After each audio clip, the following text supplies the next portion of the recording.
This is SBR's Football Betting Daily.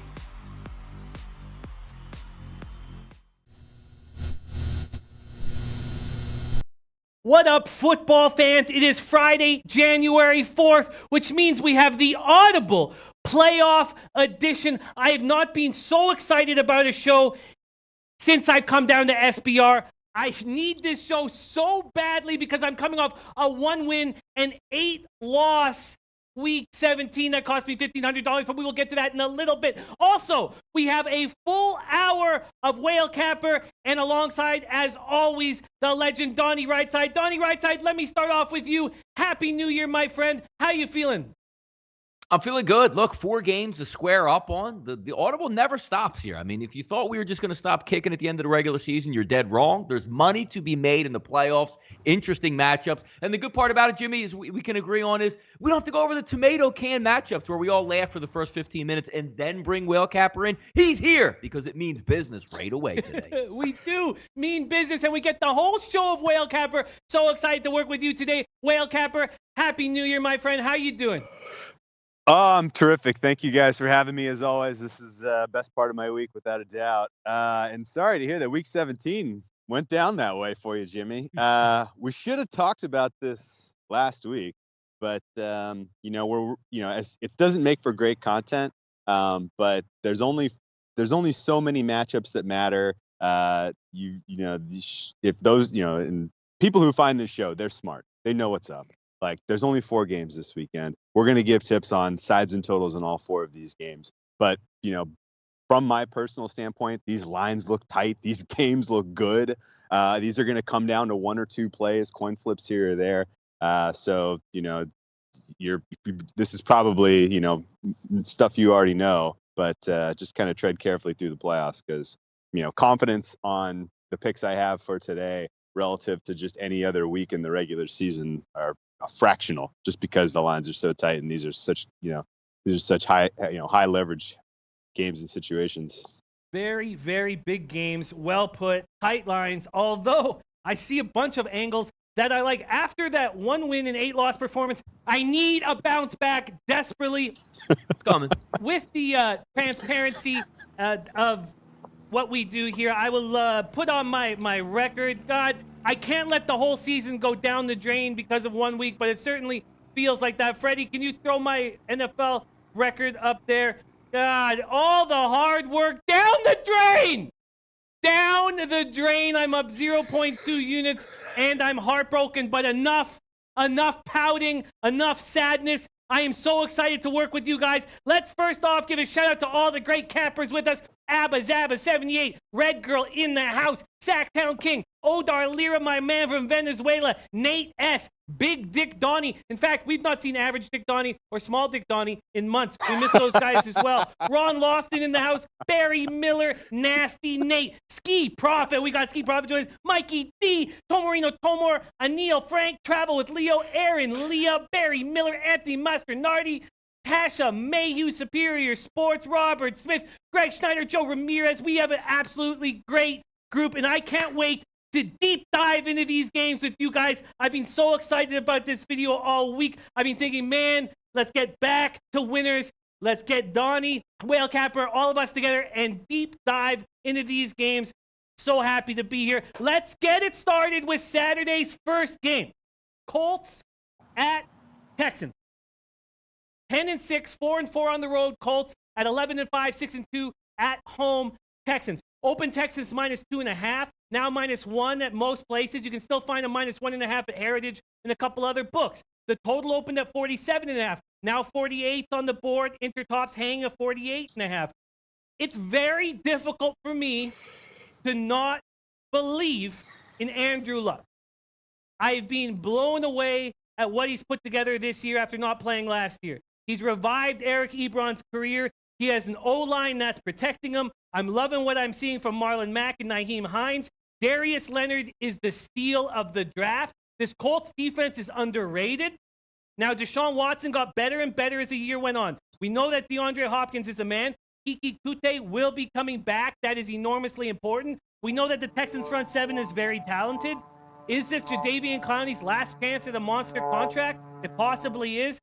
Right now, I'm uncomfortable with the total, but I am very close to taking the Indianapolis Colts on the money line to start off my wild card week. I can't wait to hear what you guys have to say. Donnie Rightside, let's start with you. Indianapolis Colts at Houston Texans, the first wild card game of the year, my man. What are you thinking? I mean, the razor sharp. I mean, I think Whale Capper said it best. If I'm looking at all of the games this weekend, this is one's right up there. Obviously, with the Baltimore Colts line, which is going to stick. Baltimore Colts with the the Ravens line. Jesus, it's getting this one is intriguing for a couple reasons here. We saw how well the Indianapolis Colts came on late in the season, and rightfully so. I love Frank Reich. I think he's a great coach. But also on the opposite side, I'm always doubting a little bit on Bill O'Brien. You know when Bill O'Brien always has the matchup to his advantage? When he gets Marvin Lewis and the Bengals in the playoffs. It's not going to happen in this one. He's going to get an aggressive coach. He's going to get an aggressive offense. And one of the more interesting stat lines that you're going to see, Jimmy, on the season, how about only 18 sacks allowed in 16 games for the Indianapolis Colts in a primary passing offense? That is absolutely incredible when what you've seen over Andrew Luck for the past couple of years, he was a crash test dummy in the pocket, just saying, well, if he takes more hits, he's not going to extend his career. What a lifeline Frank Reich in this offensive line and offensive coordinator position calling these plays has given him.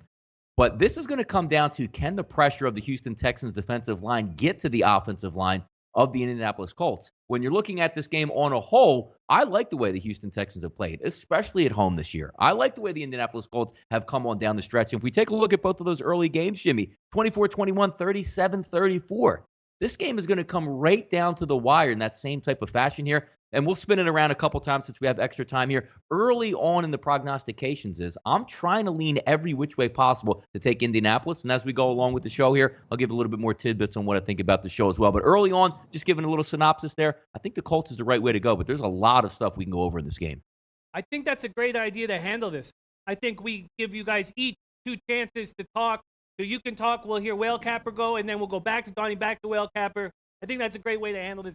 I like it. Whale Capper, let's get with you, my man. This is a very, very tight game. I agree with Donnie that this is going to go right down to the wire. What are you feeling? What are you thinking? So my gut reaction when we saw the Colts just absolutely delivering a beatdown to the Titans last Sunday was they were going to open this in the ballpark of Houston -3. We would see a total like 44.5. And I was licking my chops to get money down on the Colts money line and the over. I was thinking, this is these two teams, this is going to be a shootout. The Colts are going to be able to pass. They're going to go bananas. They can neutralize the strength of the Texans. They won in Houston recently. That there were a lot of good indicators that were kind of pushing me in that direction. The line opened short, and it's gotten even shorter. Everybody this has been kind of the momentum of the market, the momentum of the narrative here. The Colts are the hot team. Everybody wants a piece of the Colts now. Presumably, loyal listeners of the Audible will remember back in, I'll say, late October. It was the game right before the Colts played the Jets, I remember. We talked about the Colts were still a value at about 100-1 to win the AFC at that time. I thought their schedule coming up looks great. Andrew Luck is obviously healthy. They're going to rack up some wins here. They can make a run for that 6th spot in the playoffs. I grabbed 100-1 on the AFC at that time. Lo and behold, here they are in the 6th seed. And as much as I still feel strongly that, the Colts, they've done something special. They've got something great going on. They obviously have a top 5 quarterback in Andrew Luck. I cannot shake this feeling that Houston is being significantly undervalued in the current prices in the market. And if this were an NBA series and we were talking about somebody who was going to win best of 7, and you're talking about Frank Reich and Andrew Luck are on the Colts and they get a couple of games at home, I'm going Indy wins this, it wins this series, 7 out of 10 times. But this is a single game. You have a Houston team that by and large, outside of Deshaun Watson, who has never started a playoff game, you have a Houston team that has been in this situation and been in this particular time slot in the NFL playoffs a whole heck of a lot more experience across the roster than you have on the Colts squad. They're at home. They're probably feeling a little bit disrespected because the entire universe feels like the Colts are going to go in there and pull off an upset. The matchups are not great for them, but there are things that they're doing differently. If you watch that Jags game, Bill O'Brien specifically unveiled some rushing approaches with Deshaun Watson that we have not seen this year, that I think he was testing out, recognizing that he was going to need Deshaun Watson to convert red zone opportunities into touchdowns in the playoffs, and he rolled out those packages to see how they work. And they worked well against the Jags, which means against potentially a paper tiger defense in Indianapolis. I expect that Houston is going to be able to convert their trips into touchdowns instead of field goals, which has me leaning Texans in this one. Wow. Great breakdown. Let's get to the chat a little bit. Tomarino says dual threat quarterbacks like Watson are completely different players in must-win games. Watson will run 15 to 20 times. He will be a different player than we saw in the regular season. Abba Zaba like in the Colts. Cash action. Colts. Barry Miller. Colts by 3. Aaron Leah. Colts. Isaiah Shepard. Clear pass. Mikey D saying, what's up with the Colts center? In or out? You'll be glad to know that he is all good. Ryan Kelly is all good and will be in the lineup. Tasha Mayhew, like in the under 47. Tomarino saying Colts offense built on quick throws because of Luck's shoulder. I think the over has value. Colts offense should be able to deal with the pass rush. Very interesting stuff, Dom Ricci. In my opinion, Tennessee has a better defense than Houston. Colts win this outright. Time for Luck to earn the accolades. Wow. Donnie Rightside, let's go back to you. But just first, my man Jeremy Miller says, I'm on the Colts heavy overall. I just think they're a better team. A lot of good arguments can be made for Houston, but in the end, Colts are where to lay the money. Dex Iron like in the Indy-Houston over. Donnie, back to you. What are you thinking for a side? And do you have any interest in this over that's creeped up to 48 or 48.5? Yeah, it's kind of hard because I agree with Whale Capper's sentiment there. If this was one of those games that was going to be played like the other games, we're seeing in the low 40s, because the question I have here is in the playoffs, and we haven't seen it from Frank Reich yet, but if he's anything like he is in the regular season, like Doug Peterson is, that whole, Andy Reid tree, it seems like we're going to press the issue and go for it on fourth downs. And if it's at midfield, let's just say, let's give a little quick ingredient here. Second quarter, 7-3 football game that the Colts are up. They have a 4th and 1 on their own 44-yard line. In the regular season, Frank Reich's probably going to go for that. Does he go for it in the playoffs with the lead on the road? And does he stay aggressive? Tendencies for me would estimate that he does, which in turn should help a total, because obviously if you're at midfield, the worst thing for total bettors is what? Not going for it on 4th and 1 and pinning the other team on the 5. Because if you go for it on 4th down and 4th and 1 at the 50-yard line, you get it, you move on. If you don't get it, the other team has the ball at the 50. So I think Frank Reich, sticking to his guns, should be able to produce an over. But also there's some key ingredients that I don't like overall if you're looking to take the total. I'm not going to play the total either way. I'm just trying to weigh both sides on what my arguments would be against it. T.Y. Hilton's still banged up. This game completely changes on its head on turf, keep in mind, against a hard-hitting defense. If he twists that ankle up, let's just say in the first and second quarter, because he's injured, he's not the same. That means you're not taking the top off the defense. That means you're running the football more. You're throwing more under routes and slant routes in that occasion. So a little bit too many question marks for me to absolutely love the over, but just the way one team coaches, a la Indianapolis, that should lead towards the total. When we're taking a look at both of these defenses, it's easy to say in your mind, well, Houston's got the better defense. Look at J.J. Watt, Jadeveon Clowney, linebackers. Jonathan Joseph's going to be back in this football game.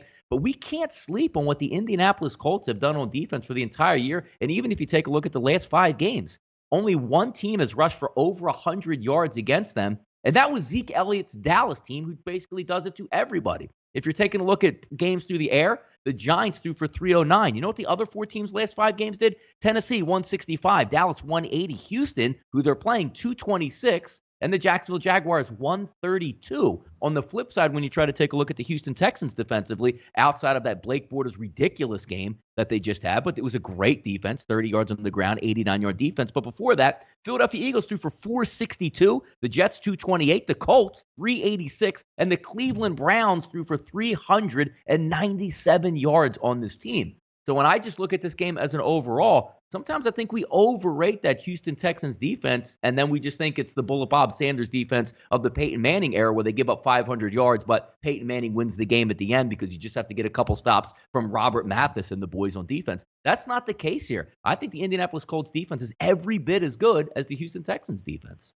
Oof, I love that breakdown, Donnie. Absolutely love that breakdown, and it's exciting. It's so exciting to work these shows with you guys. Yes. You're the first person I've heard say it, but yes, I think that is right. I think the Colts defense is just as good. I mean, look at Darius Leonard. This guy is the steal of the draft. Unbelievable. And he's got the Pro Bowl snub going with him. I'm very, very, very impressed with Leonard and this defense and Marlon Mack, and Nyheim Hines. Who would have thought Andrew Luck would have all these pieces? Credible O-line, a defense that's improving. I would just never have thought this was going to be the case, and it is the case. Whale Capper, one last time at you. What are you thinking here? It sounds like you're going to make a move on the Texans, and do you have any move on that total? I'm looking for. Okay, so I agree with most of Danny's points. I will caution a lot of this with down the stretch. They've played a lot of teams that were not particularly good, and they played some teams that were in really bad spots. Texas, Dallas was the greatest example. Dallas just comes off, the clinching win, goes on the road, and gets stumped by the Colts. I mean, it was not hugely surprising, and I think probably everyone in this, everyone on this show was on the Colts that day. But there's a little bit of fool's gold about the way that the Colts defense has shined in the month of December. That I'm a little wary of these guys. And on top of that, the Texans, they, on paper, they don't look like they have a lot of weapons. I don't know who's going to cover Hopkins. Hopkins should have, room to run down the sidelines, and Watson and Hopkins might have an all-time kind of day here. But I look at the total from the standpoint of Donnie is right. We are likely going to see aggressiveness, especially in the second half. But is there a first half here where these teams feel each other out a little bit, try to see, what wrinkles they've introduced to their approach that's different from the two times they've met this season? This is a divisional matchup, so this is the third time they'll be seeing each other.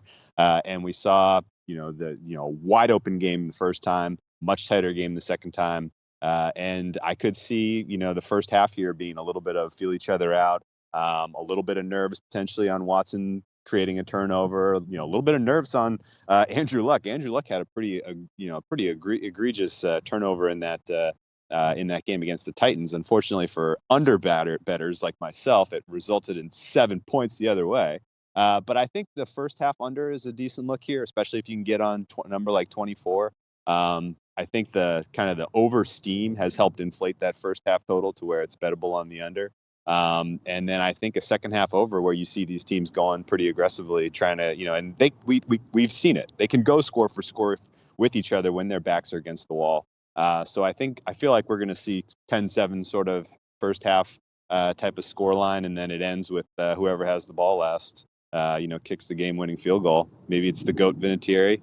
But I have the ability to take a free swing here on Houston because I'm holding some pretty nice future positions on the Colts, and so that's probably where I'm going. And I'm specifically trying not to be biased that these futures are so good, and I'm being a little bit cautious here, trying to make sure that I'm not falling into sort of a recency bias trap with the Colts, because they've beaten up on some pretty poor teams. I hear that, and that first half under is a very interesting look at 24. You're right. It's getting bet up. It could get bet up a little more. I am leaning towards the Colts money line, but I may have to watch this show again. Running out of time, though. 24 hours, basically, until kickoff. Wow, these games are so exciting. Let's move on to this game. I can't wait for Seahawks at Cowboys. Oh, God. Seahawks 10-6, 4-4 on the road. At the Cowboys 10-6, 7-1 at home. Open Cowboys -2.5. Still a couple 2.5s, but mostly 2s. And you can find a -1.5. Total opened at 42.5. Now mostly 43s. A couple books hanging 43.5. Dallas can be out quarterback and out coach in this match. Garrett will not outcoach Pete Carroll. I do not like Pete Carroll, but what they've done in Seattle has been extremely impressive this season. Wilson will outplay Dak. Carroll, all he's going to do is game plan to stop Zeke. And then what is Dallas going to do? I don't think they can do enough. Carroll's going to make Dak beat them. I don't think he can do that. Now, we're talking about Marinelli's defense being spectacular. Jalen Smith, Leighton Vander Esch, probably the best linebacking duo in the NFL. They will contain Wilson But what does that mean? As Donnie's talked throughout the year, he still gets loose. Wilson still will get loose for that 50-yard scramble. He'll be contained all game long, but he'll still get loose. I tell you what I like very, very much, and that is the under in this game. And I also have a big lean to the Seahawks money line. I would say a bigger lean than I have to the Colts money line. I really like the Seahawks money line. I really like the under 43.5. If you can get it there, that's where I am sitting right now on this game, and I'm so excited to hear your breakdown. Again, Donnie, why don't we start with you? Donnie right side, Seahawks at Cowboys.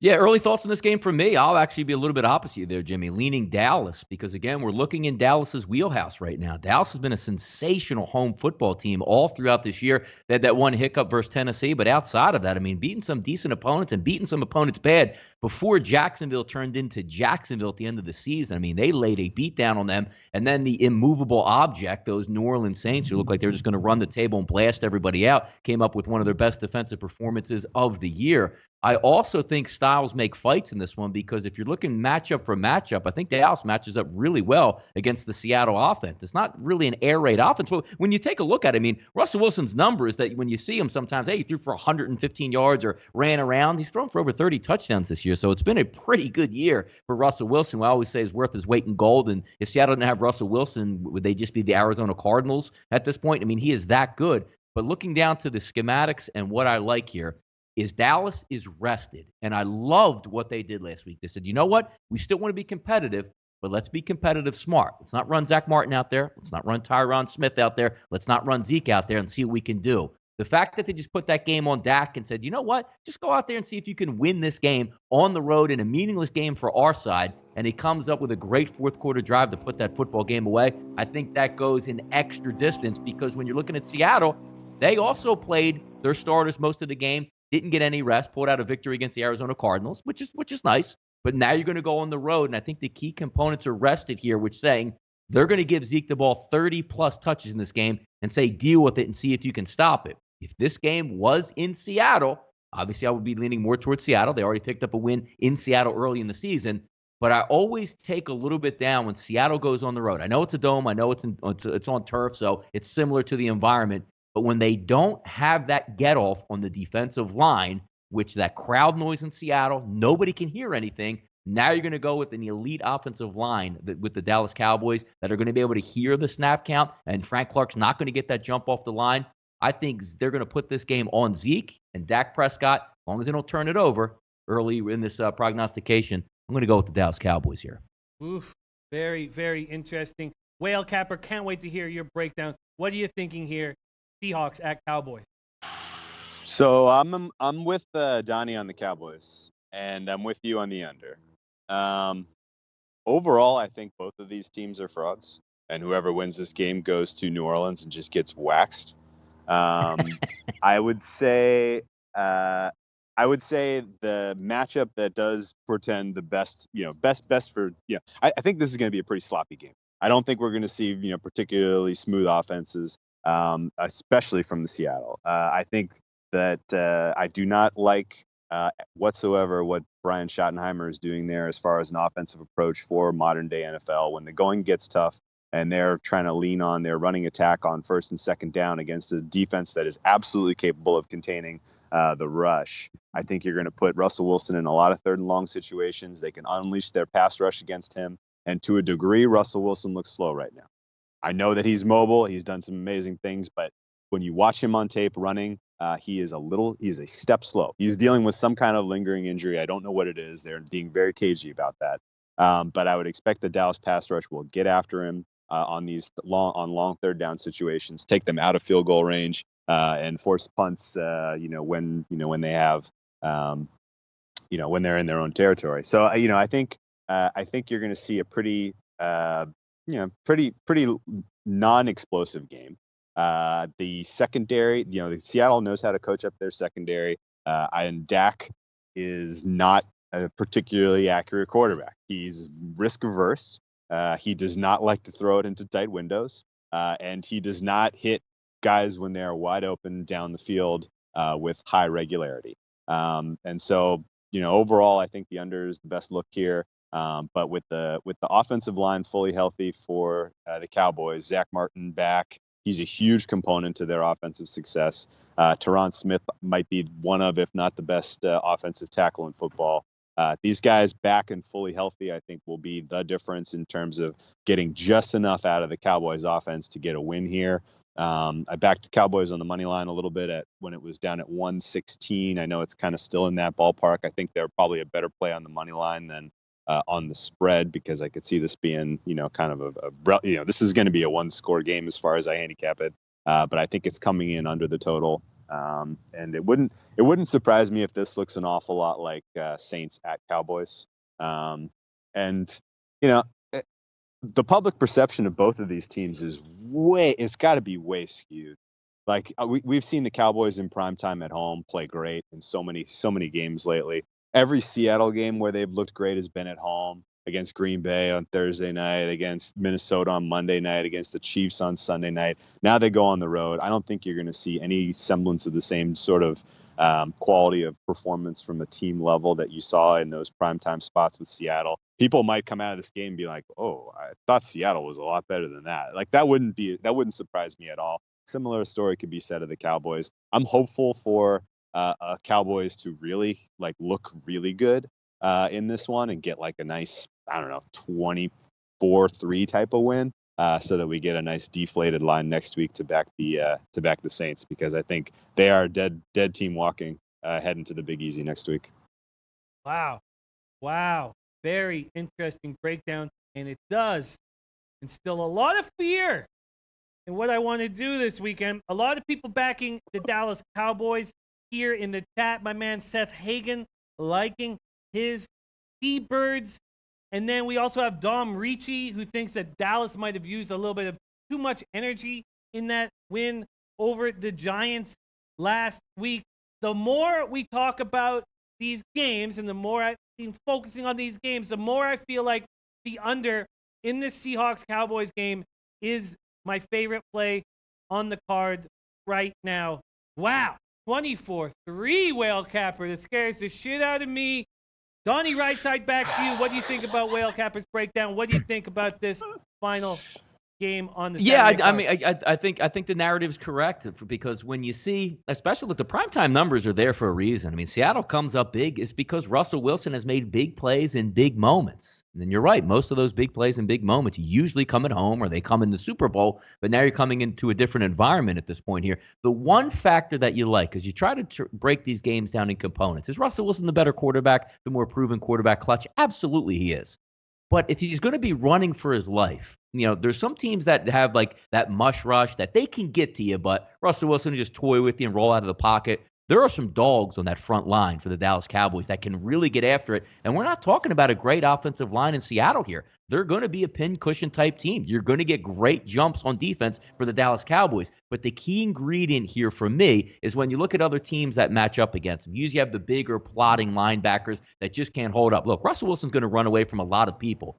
But if there are two linebackers that are going to start and be on the field more than Jalen Adams out there, and also the other kid, Leighton Vander Esch, being able to absolutely chase down these guys if need be. Like, Russell Wilson's not going to get out of the pocket and just have all the time in the world. You're going to have a really good pass rush against a somewhat okay offensive line, and then two dogs to clean up right behind if they need it. The secondary's played extremely well. You don't have that monster weapon there that Russell Wilson can go to. More of those little scat back type wide receivers like Doug Baldwin. They all should play in this game. Both teams coming in relatively healthy for this one. I just give the edge overall. I think that Dallas defensive front seven can cause problems for Seattle, unlike the other way around. Yeah, that is a good point. Do you have any feel on this total that both Whale Capper and I are moving towards the under on? I mean, it should, because if you try to game plan this out, don't both teams want to establish the run? This isn't one of those games where you see in the first quarter like Dak's dropping dimes 40 yards downfield, 3rd and 2, play action going deep. This has the feel, says, look, we have some power running games. Let's use them and force the other team into a mistake. But I just can't wrap my head around it again. I mean, you're looking at 42, 43, 24, 21. You get beat on that, and it's hard. And especially throwing a dome environment where kickers can knock it through from 60 yards, it's hard for me to take the under in those scenarios. Janikowski? But just before we go back to you, I want to say one thing to you. at this point, I think that the game's going to end and people are going to want Garrett fired. I think Dak Prescott is a game manager and a bad quarterback, and they're going to want maybe a different quarterback next. That's what I think, Will Cap. Now, please. Okay, let me challenge that specific. Because hey, we've said on this show, what was it? It was Texans Cowboys game. Remember when we were handicapping that one, guys, and it was a primetime game. First we were like, why the hell did they put this in primetime? Who wants to see these clowns? And then we were like, this is a game where both coaches should be fired. I still don't disagree with that. I don't think Bill O'Brien is a good long-term solution to head coach. I don't think Jason Garrett is a good yet here we are, both guys in the playoffs. But I will give Jason Garrett this modicum of credit. When the first quarter of the season was over, 4 games in, this Cowboys offense was a dead dog with fleas. Like, they had no plan. They were consistently running Zeke into a stacked box on first and 10, second and 10, and they were putting Dak in terrible situations in third down with the receiving core that he had no chemistry with. All of that kind of evolved over the course of the season to where they have gone to more pass-first approach on first down. They're going more short passes. They're getting more to Beasley. They're getting more to Zeke in the passing game on these early downs. That's setting up more manageable second downs, more manageable third downs, and it's kind of brought the unit together. Even though I agree with most of your sentiment overall, I just don't know that this is the week we're going to be saying that. And actually, to be honest, like what concerns me about the under, and I like the under as my favorite play on this game, but probably my favorite play on Saturday. What worries me is that they do exactly that, and they perform well, and they put pressure on Seattle to open up their offense. Because if this is a back and forth kind of field position maneuvering, then I am, in the first half, then we are golden, right? But if this turns into, they score, you get a 50-yard touchdown to Amari Cooper at the end of the first quarter, and then Zeke busts out, Zeke takes a screen, 35 yards for a touchdown, and it's 14-3 or something like that, and Seattle is forced to do a more aggressive style of offense, then the under is in serious trouble. And so I'm going to be kind of carefully gauging like how the game script ends up playing out here, and taking positions in game to kind of balance some risk here. And it may be that the Seattle team total under is a little bit better look than the full game under, just kind of on this basis. And I will say this, like, and what's going to break my heart is if Seattle like continues to pull these, lucky nonsense plays, like bomb down the field. Guy hits it with his pinky, tips it to his other pinky, dinks it off his helmet, and catches it for a touchdown. Like, how many more of these, kind of plays can the Seattle Seahawks pull out of their ass? Like, I just don't think that that's a sustainable, way to go on the road and try to compete against a team that's very confident at home. And I don't love the Cowboys. I don't love their team. I think they're frauds. I don't think they should have gotten they're here because of an easy schedule and people kind of getting out of their way more or less. But they should win this game, and they should do it by kind of suppressing Seattle throughout the game with their defense. Man, I'm pumped for this one, Whale Capper. I'm so pumped for this game. This is, for me, the most exciting game on the card. I hate the Cowboys with passion. And, the Seahawks team, as you say, they pull out miracles. Quickly, before we move on to the next game, what do you think, Whale Capper? Tom Marino had a very interesting point and probably a pretty sharp, salient one. What do you think? Do you think the first half under might be a better look than the full game under? Because when he said that and I started thinking about it, I started thinking maybe I'll double up on that under. What do you think of the first half under compared to the full game? Oh, man. I don't know that there's a better edge. I mean, the number doesn't present itself to be a better edge, in my opinion. I don't love a first half under when you have to go, what is it, 21 and a half? Like, it's just low enough that you cannot sustain a bad luck play like a pick six or a broken screen pass. Like, it's just low enough. But at the same time, you make a good point, Donnie, about it's indoors, blah, blah, blah. Neither of these kickers is very good. There's going to be missed field goals in this game. There's going to be points left on the field. I don't think either coach is going to be particularly aggressive with fourth down play calling, especially in the first half. So there is some merit there. But the full game under is a better number. And there's too many, I hate shortening the game. And you put yourself in a little tighter spot on some of the derivatives than you do with the full game totals and sets. I like that. It's very, very interesting breakdown. I know we got to move on, but Donnie, could you touch on that first half under compared to full game under, just for 30, if possible, for just a short amount of time? Yeah, I mean, if you're leaning, if you like the under, you certainly should like the under, in the first half. But he is right. There's, when it's that low, it's one broken play, and we've seen Dak Prescott fumble the ball in the pocket. Absolutely, we've seen it. And one play like that on your own 15-yard line sets that into motion. But I would be hard pressed, because if we're looking at this game, you want to establish your physicality for the Dallas Cowboys. Like, you want the first drive for the Cowboys to be, if I'm Jason Garrett, whether or not we score, 3 or 4 first downs where we took it to you, where it was like 3rd and 1 twice, and you knew we were running, and we ran anyway and got the first down and got 2 or 3 yards. It doesn't seem to be like it just doesn't seem like a breakout game. If this turns into a shoot, I would be more surprised if this game ends up, 31-30 than it would be like a 14-13 final, because the styles make fights here. It's a playoff game. You have 2 hammers. You're not just going to open it up and say, let's just see what happens out here. That's just the way I see the football game being played out. You guys just did a tremendous job breaking down that football game. God, are we going to have a fun weekend? Okay, let's move on to Sunday. Morning game. Wow, this is so wild and exciting. Chargers, 12-4 overall, 7-1 on the road. You could say that they're 12-4 on the road.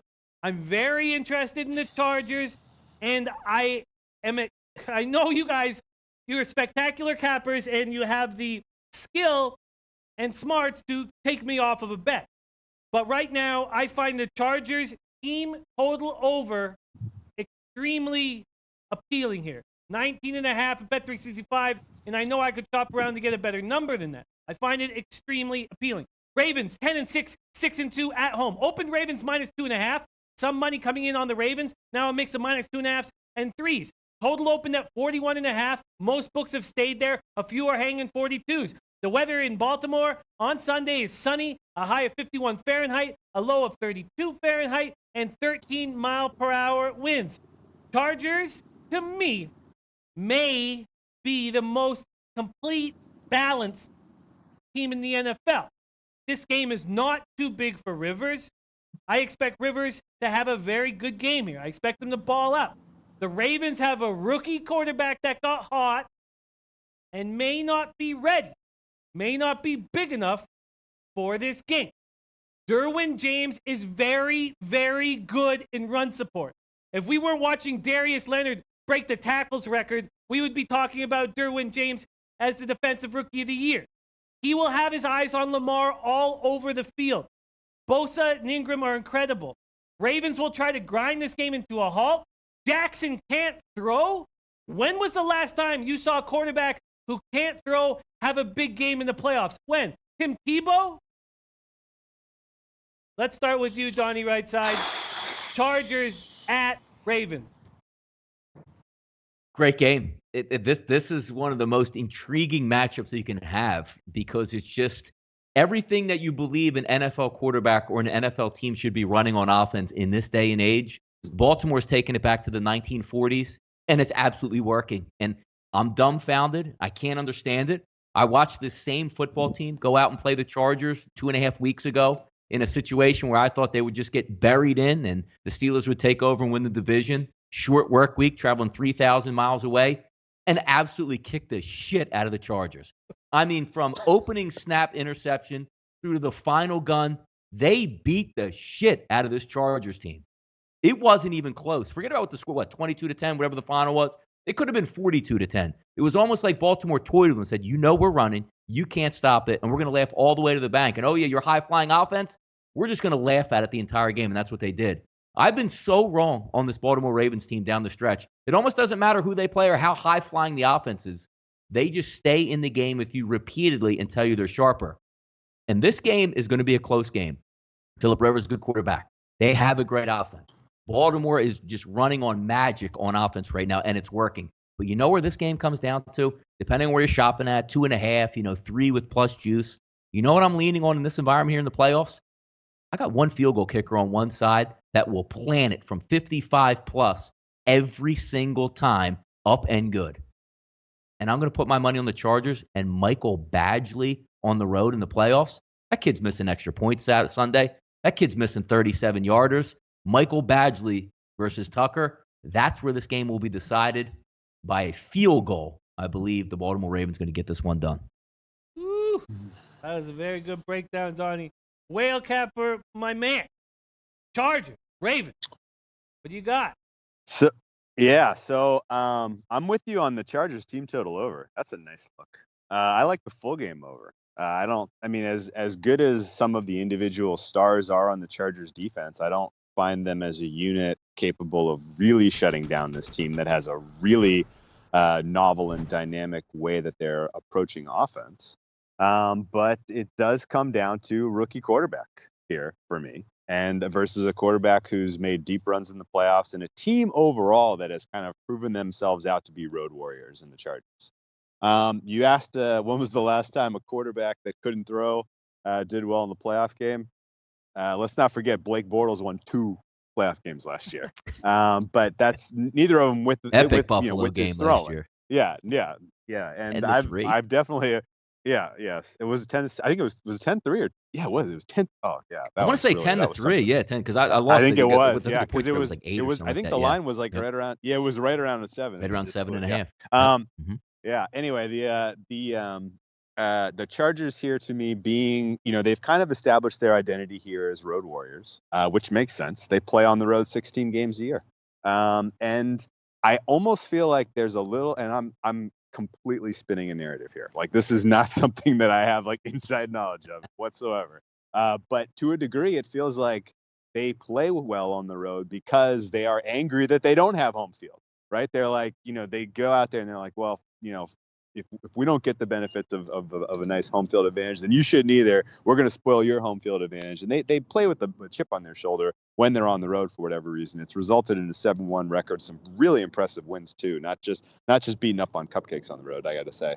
But all this said, Phillip Rivers has a full complement of weapons that is unlike any other team that we see across the entirety of the NFL right now.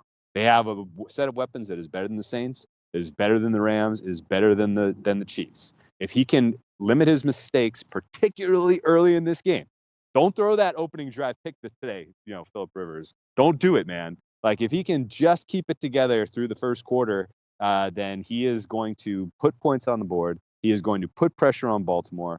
Baltimore is going to, Lamar Jackson, as great as he's been, he has not ever been in a situation of this magnitude or even close. He is, rookie quarterbacks in the playoffs, historically, don't even look at the numbers. They're horrific. And he's not only is he a rookie, but he's a rookie without a full playbook, without a full complement of regular season games. So he is really going to be asking a lot of him to go up against a team that's as talented as the Chargers and beat them in a game that I feel like should have been line to pick. And the adjustment that we've seen here between what the closing line was in the Week 16 game, which I agree, Donnie, that was a Baltimore Ravens no doubter. They won that game rightfully. That was absolutely the right side to be on. But as much as it could have been 42-10, it could have been 17-16. They had the ball late, down 16-10 and driving, and it was a fluky fumble scoop and score that flipped that one and gave the win to the Ravens. And I will tell you that line, what was that? Chargers -6, almost it closed, might even close -7. The idea that the space between those teams 2 weeks ago, with a Keenan Allen who was a little limited, Mike Williams was still kind of coming into his own and developing chemistry with Phillip Rivers. Melvin Gordon, I know he's not fully healthy now, but he wasn't fully healthy then either. We may see a Hunter Henry appearance. There's a dynamic set of weapons now for the Chargers, and the idea that the adjustment between 6 on the road for Baltimore now to getting to laying 3 at home is just, there are free points here with the Chargers, and I'm going to back them on the money line. I'm going to back the full game over. I like the Chargers team total overlook too, because, for whatever reason, Baltimore, and Lamar Jackson might just have a stinker kind of a performance. But this is a game I feel like that sets up really well for the road dog, and probably the only road dog I'm going to be backing this weekend. Wow. Only road dog. So interesting. I've been so excited all week to hear what you guys had to say about these 4 games, and you're living up to it, Donnie right side. Chargers, Ravens, final thoughts. I can't wait for this one. I mean, I really can't. And look, we're on the East Coast here. It's January. It's supposed to be cold. It's supposed to be really windy. You're going to get 50-degree weather for this football game on Sunday, and winds probably 10 miles an hour or less. So, I mean, I know this, when you look at the Baltimore Ravens, it's not supposed to be an over-type team, just the way they approach it, play really good physical defense, run the football on offense. But if there's ever going to be scoring in the playoffs, and you're going to get a total of 41 with Phillip Rivers, who is probably going to throw, 40 times at least in this football game. So he might counterbalance a little bit of that Ravens team. I don't like to take, as we always say, unders under 41. But I could see, so honestly, if after that 22-10 game we saw a couple weeks ago, you're going to get some good weather here. They know each other, maybe open it up a little bit more. 41 might not be too bad to maybe take a flyer on the over. Again, you're talking about 24-21 gets an easy cover here. Do you like that full game over more than a Chargers team total over? Because I find that a very appealing spot. Probably my favorite spot. I just find it a very appealing. I would like all the. I actually would like the over. I mean, I don't think anybody's going to run away with this game. I would be hard pressed to say, oh my God, the Chargers come in and blow them up 27-10 or vice versa in this game. I think it's going to be pretty close all the way through. So if you're going to look on the over on the game, I like team total over on both teams in this game. I just think it's going to be punch for punch in this one. I don't think it's going to be 7-3 at the half, and I think weather will dictate that. Oh, this is great, incredible stuff too coming in from our chat, people on different sides breaking this down.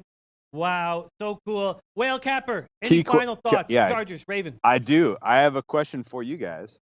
We don't often talk teasers on this show because, by and large, overall, it's a sucker bet. But there are key numbers that matter a ton when it comes to teasing. And we see 3 dogs on the road this week that look real nice to throw into kind of a little round robin teasing season with the Colts, the Seahawks, and the Chargers. I'm curious if you had to throw one of those 3 out and just do a 2-team tease, 6 point, 6.5 point, 2-team tease, get them out past 7. Who are you looking at throwing out of that group of 3? Don, you want to hammer that first? Who are we looking to take or not use? You saying with the teaser? Yeah, if I only wanted to do a 2-team teaser for is one of those a stinker between the Colts, Seahawks, and the Chargers to put in a teaser? To me, who blows it? Basically, who blows it? Yeah, to me, now after working with you guys, for 49 minutes, even though we weren't together on the Seahawks spot, I'm the most concerned about the Colts. I think that the Texans at home at this price do give you a lot of value.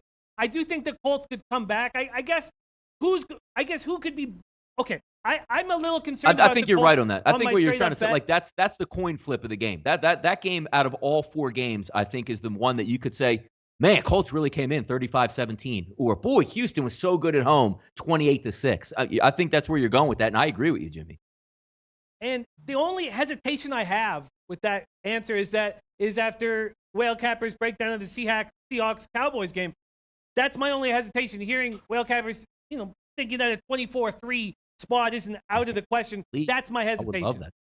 That's my only hesitation. Who would you pull out of that 3-gamer, Whale Capper? I think the Colts too. I agree that it's the toughest handicap. It's the one that presents the widest range of possibilities. And the Seahawks Chargers, because both numbers you can get it out get at the 8 with a little less juicy teaser. I think Seahawks Chargers is a nice little road dog Little Road Dog 2-teamer there to put in your back pocket, bankroll builder. Yeah, I think you're right. Teasers are something I don't do either. Wow, now we get to God. These games are spectacular. We've had to get through a lot of duds this year to get to these 4 great games, and I absolutely love hearing Donnie talk about his Philadelphia Eagles. Here we are, Donnie. The Eagles have a chance. Eagles at Bears. Open Bears -5.5. All of the opening lines I use are BetOnline opening lines. I have a ton of respect for BetOnline being first to the market. BetOnline opened this at Bears -5.5. Now it's -6.5 across the board. Total opened at 42. Now a couple of 41.5s, mostly 41s, but a 40.5 just hit the board. Chicago weather on Sunday, cloudy. High of 39 Fahrenheit, low of 38 Fahrenheit, and very windy. 18 mile per hour wind. Well, this is the Super Bowl champs. And Big Dick Nick is rolling. Bulls can handle cold weather better than Goff. Better than Goff, Whale Capper. Goff panics in the cold. Not Big Dick Nick in his Bible. Bears defense is tremendous. The Bears are a very scary team. You know, Akeem Hicks. I mean, you can go through this lineup of the Bears defense, and it's spectacular. But 6.5 points. I'm thinking of taking the Eagles here. Donnie, you're Philadelphia Eagles. Am I crazy? No, look, the Eagles are going to be live in this game. There's something to be said about that. Championship pedigree. Nick Foles is going to be used to this game. Chicago Bears are a young team. Matt Nagy's never been in there. That all works against the Chicago Bears. They're fantastic at home, though. 7-1 on the season, straight up. The only loss they had was that game against the New England Patriots. I believe Khalil Mack was on the shelf in that game. They gave up a defensive score and a special teams score in that football game to lose it. I'm a really big component of the Chicago Bears, but sometimes you have to look to see where the value is coming in at. Maybe the Chicago Bears, 4, 4.5, 5, 6 in that range, but now you're creeping towards 6.5 ranges. And there's an easy, my Chicago Bears is going to pass rush. But when you really break this down, the Eagles match up extremely well with the Chicago Bears. You're looking at a kick-ass pass rush. Is there one of the more top 5, top 3 offensive lines that you would not rather have than the Philadelphia Eagles to go up against and combat a nasty pass rush? And how about the RPO offense that the Eagles have designed to get the ball out quick so Nick Foles doesn't get sacked? What do you get sacked? 1 or 2 times over the past 3 weeks? He's barely been touched back there. That all works in the Eagles' favor. The one thing that's not going to work in the Eagles' favor is if it is really windy in Chicago, because the clunkers that we've seen from Nick Foles over the past couple of years are really cold temperatures and really high winds. Doesn't have a cannon like Carson Wentz does. He's more of a, I'm going to let my wide receiver go out and take it, which is the resurgence of Alshon Jeffrey, who's a great 50-50 ball player. Carson Wentz will throw a laser beam in there when Nick Foles is going to say, you know what? I'll throw it up there. You one-on-one, go up and make the play yourself. That'll play into this ball game. The one thing I'm having a tough time with is the dominance of the Chicago Bears at home, winning 7-1 at home, average wins by over double digits at home.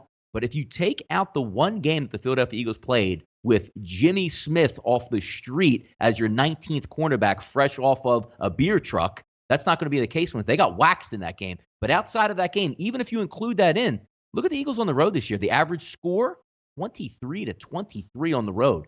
The Eagles aren't getting blown. The Eagles might not win this game. They ain't getting blown out in this game. Woo! I like it. I like it a lot. Whale Capper, can't wait to hear your breakdown, my man. Well, I may be a dead man walking on this one because, number one, I'm going against Nick Foles, which portends poorly for me. And number two, I'm going against Donnie in a Bears game, which portends poorly for me. So I'm looking forward to, maybe I'll just count my money on the first 3 games of the weekend and take the L on the 4th game. But the way I see this stacking up is a Bears or nothing. I only see a Philly cover if they pull off a miracle backdoor here. I love the way that Nagy has continued to evolve his offense. He's not trotting out the same stuff. Jim Schwartz is going to have a very difficult time predicting what plays are what plays are coming when. The Eagles lost another cornerback in Sidney Jones last week. They're going to be vulnerable to the type of passes that Mitch Trubisky can complete. I'm hopeful that we see just another sterling first quarter script from Matt Nagy that puts some pressure on the Eagles early in this one, so that the Bears defense can pin their ears back and and really come after Nick Foles. Nick Foles, we know, a little banged up. Not entirely sure if he's going to be, out there trying to take chances, or if he's going to be, hearing footsteps a little bit. I know the Eagles' offensive line performed extremely well in the playoffs last year, but at times this year they have not impressed me. The fact that they're effectively a one-dimensional team, via only gaining yards and completing first downs through the passing game, is trouble against the Bears defense that's pretty dynamic. I would look for an Eagles team total under here. I kind of like the full game under here. The fact that this is Mitch Trubisky's first playoff game has me a little spooked that he's not going to be, sterling in the red zone. Maybe he turns it over once. Maybe they settle for field goals a couple times. They ought to be getting touchdowns. And so the full game under makes some sense to me. It's low, but I think it's still live. This is the kind of game where I feel like it's 24-10 going into the late portions of the game. And if you're holding an Eagles plus 6.5, you're hoping for a backdoor touchdown, and that Doug Peterson elects to go for 2 instead of kicking the extra point and losing by 7. It's just 24-13, 24-14 kind of finale here as far as I can handicap it. And hopefully the Bears don't spoil the end of my wild card weekend. Wow, I'm surprised too that I'm leaning towards making a move on the Eagles. I did not expect it, but after capping the game, breaking down with different people, I just feel like it's too many points. A couple of things I want to ask you, Donnie. One, Brendan W. says Peters is made of glass. He'll be out of the game by the second quarter, and the Bears will feast. Colmore says the left side of the Eagles' offensive line is very mediocre. Mack should destroy Peters. And what news are you getting out of Philly regarding Foles' ribs? Yeah, Foles is fine. I mean, X-rays after the game, bruised ribs. That's pain medication. One quick shot before the game. You don't feel anything with that type of injury. It's not a displaced fracture where every time you move, it's bad. So he should be fine. And again, we're not talking about a quarterback that gets lit up. Like Deshaun Watson gets sacked like 5 times a game. They barely even get to Nick Foles. But there's something to be said about Jason Peters, who tends to come in and out. But ever since Nick Foles took control of this offense, I mean, they moved it with ease against the Rams. They moved it with ease against a really good Houston team. And also last week, putting up 24 points and just stalling the game out and throwing for a record 25 completions during that game on a road win against the Washington Redskins. When I just look at the Chicago Bears, I love the Chicago Bears. It's almost like if I could have a B team, that would be my B team. But when you look at Maserati Mitch back there in the pocket, the offense just isn't very good. I mean, we look at the final scores of some of these games. The Rams, they have 294 total yards. They play Green Bay, a hellaciously bad defense. 232 yards passing. San Francisco, trash team, 235. Last week, Minnesota, 163. They just don't have the firepower to say, we're going to detonate this football game. I think the Eagles will hang around in this game because Mitch, if you watch him play, who I like as a young quarterback, he will evolve. He throws 2 passes every game that you scratch your head and say, did he think the Eagles were the offensive wide receiver in this game? He is going to do that in this game, in his first game, unless he gets a dominant performance on the ground. He's going to turn the football over in this game. I love hearing your words and seeing the fear come across Whale Capper's face. The same fear that he put on my face when he broke down the Cowboys-Seahawks game. It's coming right back to him, and it makes me feel very good. Whale Capper, God, I love capping with you. I can't wait to hear you're back at us with this game. I can't wait to hear how you close this one up. What are you thinking here? Okay. After hearing Donnie talk? Star of the game, Tariq Cohen. The Eagles don't have a player that matches up well with Tariq Cohen at all. Matt Nagy figured out what he had in Tariq Cohen about 3 or 4 weeks ago, and he bottled it up. He hit a couple of grand slams in that game against the Giants. He used him when he needed to against the Vikings to get that win at home. And I would not be surprised whatsoever if Sunday afternoon is the Tariq Cohen show. He will be Mitch's safety blanket. He will guide him through this very, very tough situation of your first ever playoff performance. And the Bears, if the Bears can get to 20 points, they move on to the next round. And the Bears to me are on a road to the NFC Championship game in New Orleans. I think they match up extremely well with the Rams. The points that you make about Nick Foles performing well against the Rams, throw that out. That the Rams defense played so horrifically that day. That it was like a Big 12 defense out there. And then, yeah, he looked great against the tough defense in the Houston Texans, but Texans weren't playing for much that day. That was at home. You put Nick Foles in a situation where he's in cold weather, windy conditions. Like you mentioned, he does not perform well in the wind. Akeem Ayers lands on him one time in the first quarter, and all of a sudden the pain medicine and the ribs start to wear off, and he's thinking, oh, now I got to keep an eye on my blind side with Khalil Mack coming around full speed. Little things like that I feel like are going to make the difference here and give the Bears defense the advantage to really put the heat on the Eagles offense. And if they come away with 17 points, I think that's a victory for the Eagles. Like a motivational victory, not an actual win. But I think you're going to see this play out. Not too differently than the first Bears-Vikings game on Sunday Night Football, where the Bears dictated the entirety of the contest, and it took a miracle kind of last-second touchdown aided by the refs for the Vikings even to get inside the teaser leg there. I just feel like this is a nice kind of crowning achievement for the Bears. Excellent season under first-year coach Matt Nagy. Woo! Going to be a hell of a weekend.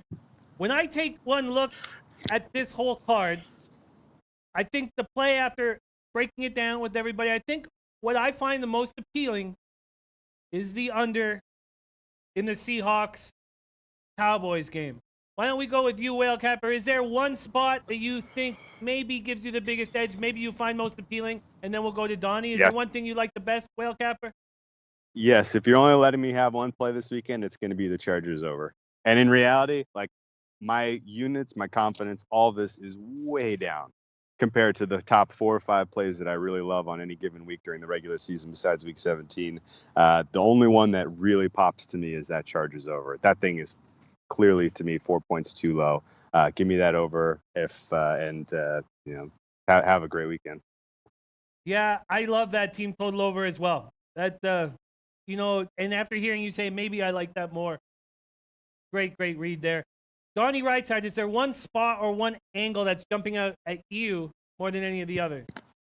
Yeah, it's a look, coming from an Eagles fan, my hatred of the NFC East, but money is money, and that's where you have to put it there when you're capping these games, because you want your bankroll in your bank account to expand. I just think the Dallas Cowboys are just getting, sweethearted in this one. I see the 3 opens up and it goes down the 1. When it hit 1, I couldn't even believe what I was watching, because I know the common perception is, Dallas at home, they're going to choke, or it's the playoffs and the clapper, they're going to choke. This isn't your Tony Romo-led, I have to do everything to win a football game. That defense is really good. And that defense matches up perfectly with what Seattle is trying to do. A quarterback that's going to play street ball. Give me some dogs, as I said, up front to get after him. And if he breaks containment, give me 2 linebackers that can chase him down. Give me some shutdown cornerbacks where, as Whale Capper would say, is 35-yard, I'm running out of bounds, throw it over my head, 3 deflections, and there we go for a 62-yard touchdown for Seattle. I just think it's going to boil down. I think the Dallas Cowboys are real short in this game, and I think the public's just lining up saying, whoa, Pete Carroll, Russell Wilson, they'll just do it again. I think it's a different Dallas team, man. That's where I'm going to put my hat on this one. That scares the shit out of me. But it is an absolute treat. It's such an honor to work with you guys. And we can't do this show without all these great cappers in the chat, giving us great insights and being funny and inspiring us to work hard and put on good shows. You guys do that, and it means the world to us. Thank you all so much for putting your time and your energy into this show, The Audible. We will keep doing The Audible. We're going down to once a week on Fridays. We're going to keep doing The Audible, and it's my biggest joy of the week is getting to hang with you guys. So thank you so much for joining us. Whale Capper, will you give a shout out to the SBR guys? And also, Whale Capper will be joining the Low Shack in the Bag show today on Friday. We're so excited to have Whale Capper make his Low Shack in the Bag debut. Whale Capper, will you give a big thanks and Happy New Year to all the guys? Thank you guys. Appreciate you tuning in. The live audience aspect of the show makes it unique and special compared to all the other content that's out there. Nobody's watching pardon the interruption and live chirping at the guys and getting immediate feedback. So this is a really cool format, and the fact that you guys interact with us is one of the coolest parts about it. And win or lose this weekend, Jimmy, we got 4 amazing games next weekend. So don't take it too hard. Oh no. That sounds haunting. That sounds haunting, Whale Capper. What do you see in my future? That does not sound good, man. That does not sound good at all. Donnie, right Seahawks and the Seahawks and the Eagles. That's it though. That's the only thing. Donnie, right side, you're a class act, great guy, phenomenal NFL capper. Would you please put a bow on our first Audible playoff show and send us into the weekend?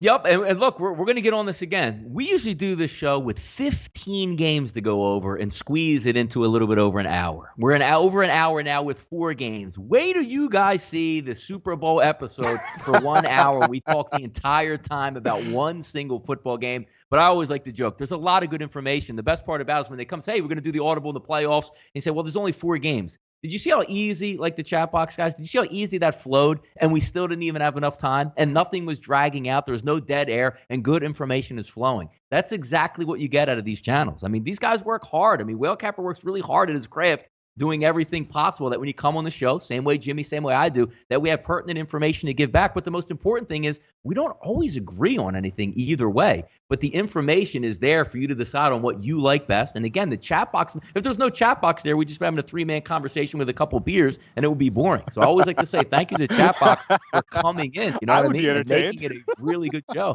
Yeah, it's just 3 beers, a couple guys, and nobody's listening to us. We could say whatever we want, those damn chat box guys. But it's been a great year. I'm down, man.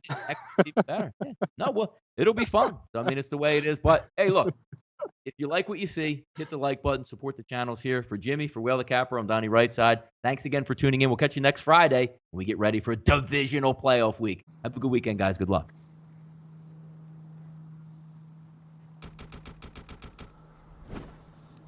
There we go. It's a treat to work with you guys. That was a really, really fun show. Fun stuff, man. Yeah. Yeah.